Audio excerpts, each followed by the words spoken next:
sa selling tips that I will leave with you, no? That will increase your profits. Ito po mga selling tips ko sa inyo. Number one, if you want to increase your selling, kailangan yung i-manage yung sales. Kailangan may sales management po tayo. And what does sales management mean? Number one, you should assign a person responsible for sales. Meron po kayong isang tao na responsible for selling, okay, for managing sales in your shop.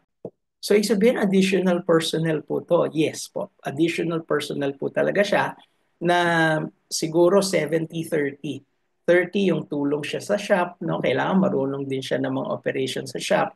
Pero 70 is on the selling part.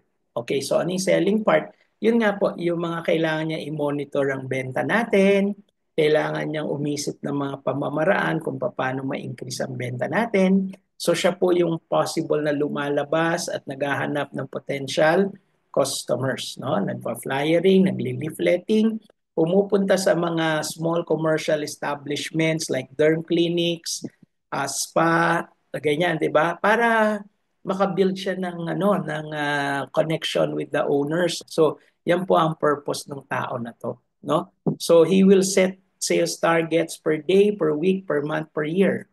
O kasama kayo, no? Or kaya pwedeng kayo tong tao na to. This is also possible. You are the one focused on the sales. Talaga sila po yung puspusan, nagpa-flyering, nagli-leafleting, sila yung nag-a-approach sa mga small commercial businesses, 'di ba? So, it could be the owner, it could be you.